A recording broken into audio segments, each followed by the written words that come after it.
Olá professores, tudo bem? Bom dia, boa tarde ou boa noite. Eu estou aqui para apresentar a minha DV de terceiro trimestre de Exatas e o meu tema é reações de óxido-ácidos e a destruição da camada de ozônio. Tá? Então os óxidos são substâncias que estão frequentemente presentes no nosso dia a dia. Perfeito? Um bom exemplo de óxido é o dióxido de carbono ou gás carbônico, principal responsável pela questão do efeito estufa. E um outro exemplo de óxido é a ferrugem. Tudo bem? A ferrugem ela é resultado da corrosão de materiais de ferro e ela é bem danosa para estruturas como, por exemplo, pontes, navios, estruturas de edifício e bens públicos, por exemplo. Ok? Bom, então falando que o óxido é uma substância que está muito presente no nosso dia a dia, pode surgir a dúvida, mas o que é um óxido, Gabriel? Um óxido é um composto binário, tudo bem? Ou seja, ele é formado por duas substâncias diferentes. Só que uma obrigação, quando nós falamos em óxido, é que uma dessas substâncias que compõe ele seja o oxigênio. E uma outra obrigação é que esse oxigênio ele seja mais eletronegativo do que o outro elemento. Então, o óxido é formado por dois elementos. O oxigênio é um deles. O oxigênio ele tem que ser mais eletronegativo que o outro elemento. Portanto, esse elemento deve ser menos eletronegativo do que o oxigênio. Tudo bem? Dentro desse contexto, nós temos, por exemplo, eu sei que está ao contrário, mas aqui está escrito, tá? O2F2. O2F2. Nós temos o O2F2 e o OF2. Tudo bem? Que são substâncias que, apesar de serem composto binário, né, então são formadas por duas substâncias, nós não consideramos dois elementos, nós não consideramos esses compostos como sendo óxidos. Por que não, Gabriel? Porque o flúor ele é mais eletronegativo do que o oxigênio. E dentro do contexto de óxido, nós temos que ter o contrário. Tudo bem? O oxigênio deve ser o elemento mais eletronegativo. Perfeito? Então, como fórmula geral do composto, né, desse composto binário, do óxido, nós temos essa fórmula aqui, ó, tá? Então, essa fórmula nos diz o quê? A composição do óxido. Então, o óxido ele vai ser composto por dois elementos diferentes. Então, E nos representa um elemento qualquer, O nos representa o oxigênio. E aí nós temos X e nós temos Y. Quem é X e quem é Y, Gabriel? É a quantidade de átomos. X é a quantidade de átomos do elemento E e Y vai ser a quantidade de átomos do nosso oxigênio. Tudo bem?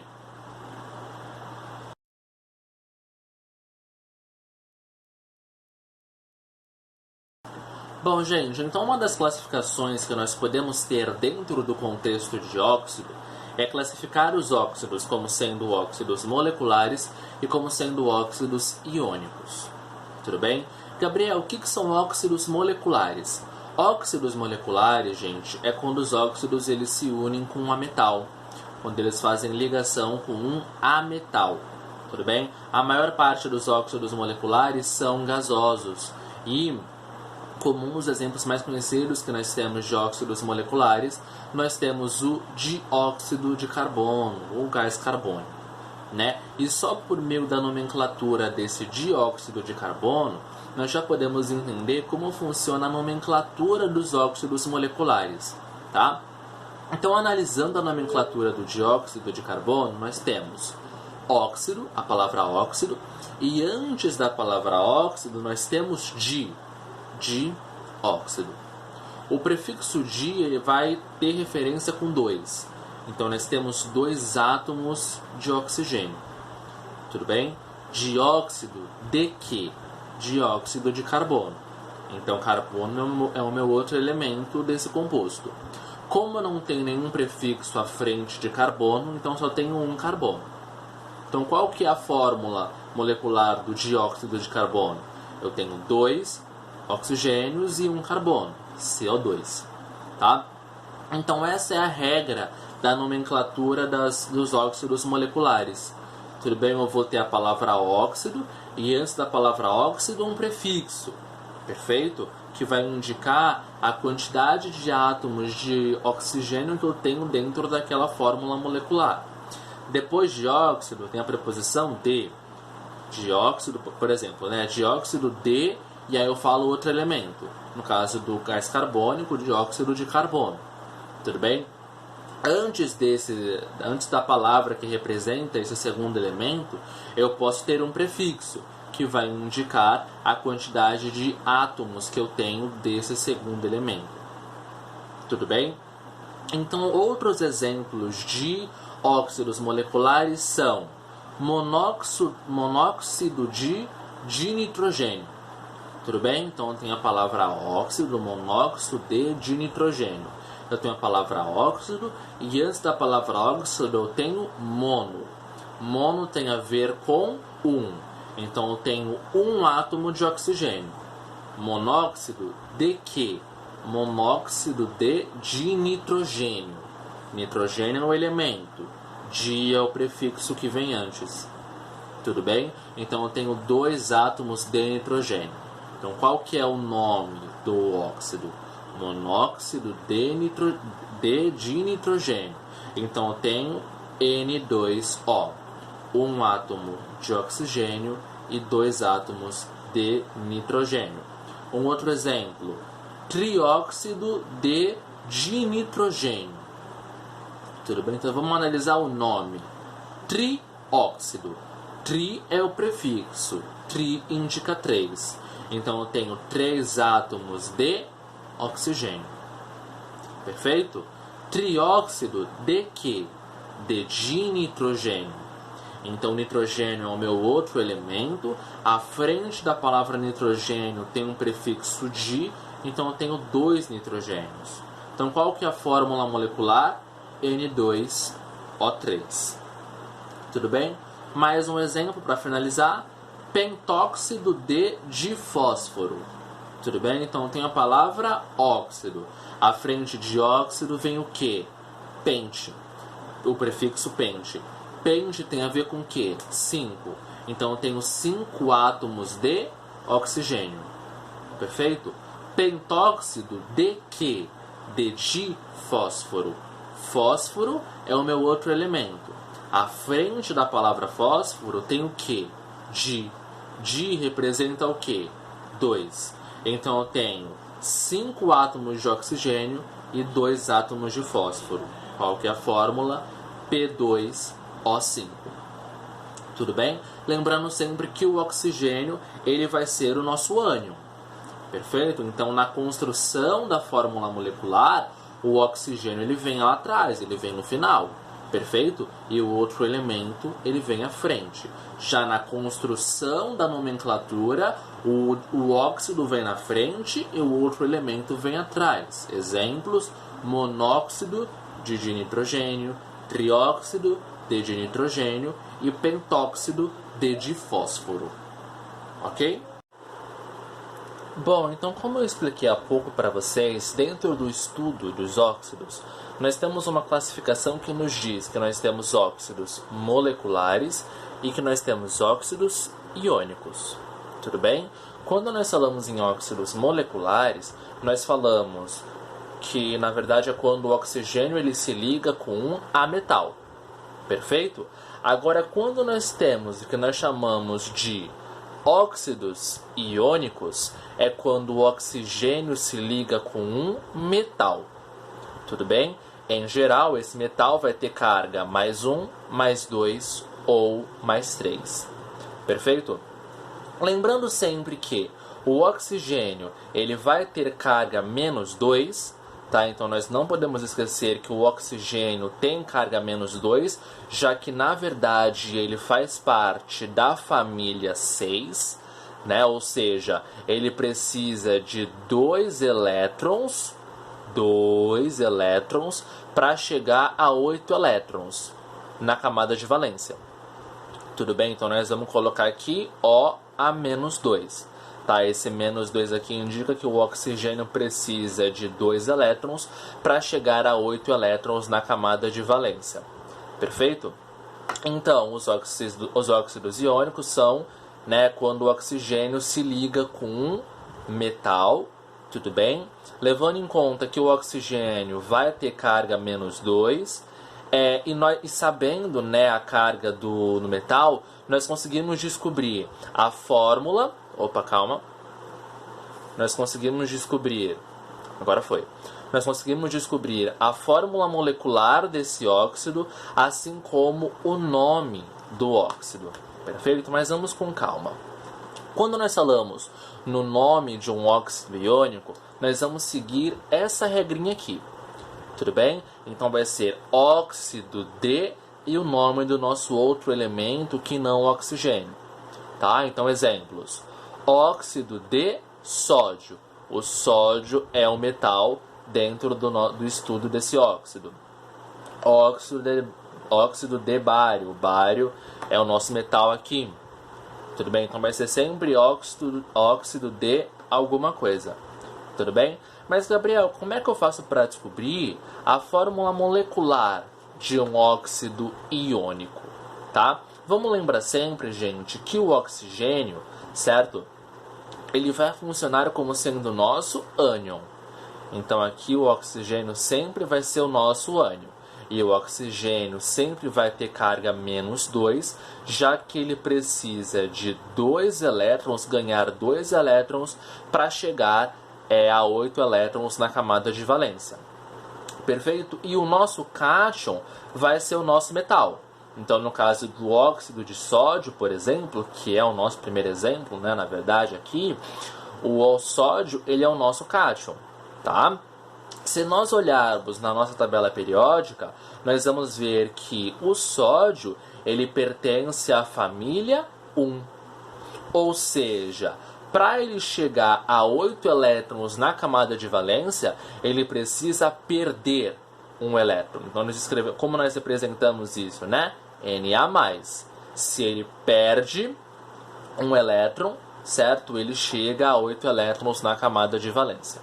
Então, nós vamos ter Na+ com O a menos 2.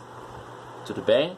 Na+, porque o sódio é da família 1 na tabela periódica, tá? E o oxigênio é menos 2 porque ele é da família 6 na tabela periódica, tá? E aí nós vamos escrever, né, aqui Na+ e O a menos 2. O que o professor Jorge sempre falou pra gente é que nós temos que fazer o quê? Nós temos que fazer essa continha aqui em cima. Então, mais que aparece, né? Então, mais 1 com menos 2 dá menos 1. Tudo bem? Quando o valor dá diferente de 0, o que nós fazemos? Nós cruzamos. Tudo bem? Então, o 2 que está aqui passa para cá. E aí, a partir disso, nós já conseguimos escrever a nossa fórmula molecular. Na2O representa o óxido de sódio. Perfeito? Aí embaixo nós temos um outro exemplo. Óxido de bário. Então, nesse caso, quem é o nosso metal? É o bário. Tudo bem? Se nós formos lá na tabela periódica, nós vamos ver que o bário está na família 2. Aqui, ó. Ele está na família 2. Ou seja, se ele perder 2 elétrons, ele chega a 8 elétrons na camada de valência. Perfeito? Então, como ele é da família 2 e caso ele perca 2 elétrons e ele chega na camada de valência, nós representamos isso escrevendo isso aqui, né? Então, se ele perde 2, ele chega a 8 elétrons na camada de valência. Como ele é da família 2, né? Então, nós escrevemos isso aqui. Então, o bário é o nosso cátion, o oxigênio é o nosso ânion, né? O oxigênio vai ter sempre carga menos 2. O bário, pelos motivos que eu já falei, vai ter carga mais 2. Vamos escrever isso aqui do lado. Ba mais 2 com O a menos 2. Fazendo a continha, mais 2 com menos 2 dá 0. Tudo bem? Como dá 0, eu não preciso cruzar. Eu ignoro a parte de cima, assim como eu ignorei aqui em cima também, né? Na hora de escrever a fórmula molecular, você ignora esses valores aqui de cima. Tudo bem? Então, como não precisou cruzar, você ignora a parte de cima e escreve BaO. Tudo bem? Então, a representação, né, no contexto de fórmula molecular, a representação do óxido de bário é BaO. Perfeito?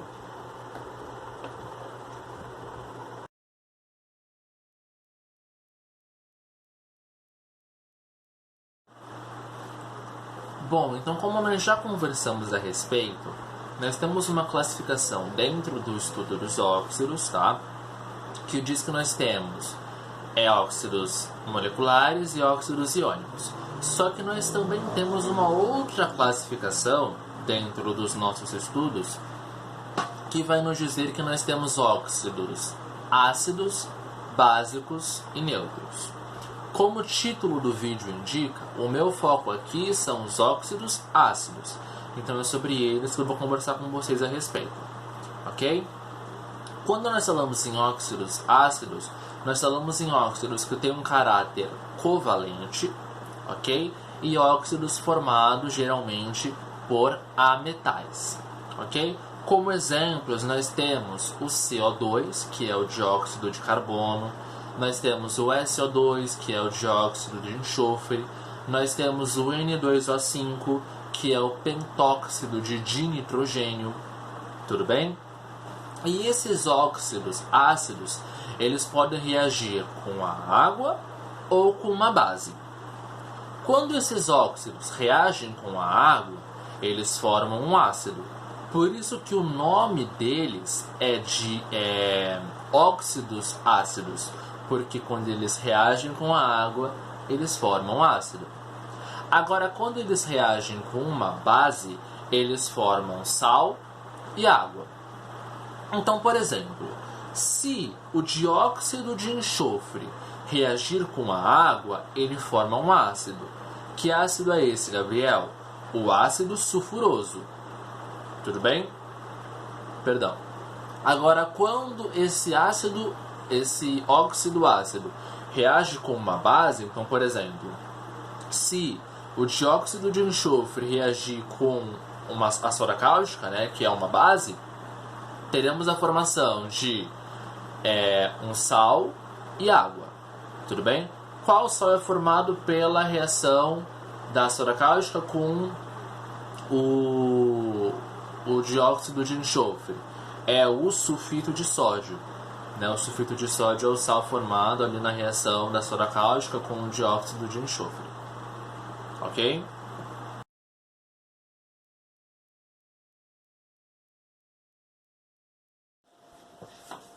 Bom, professores, então só para que vocês compreendam a minha linha de raciocínio, tudo bem? Eu estou seguindo o que nós estudamos na aula 15 do Faraday 2 de Química.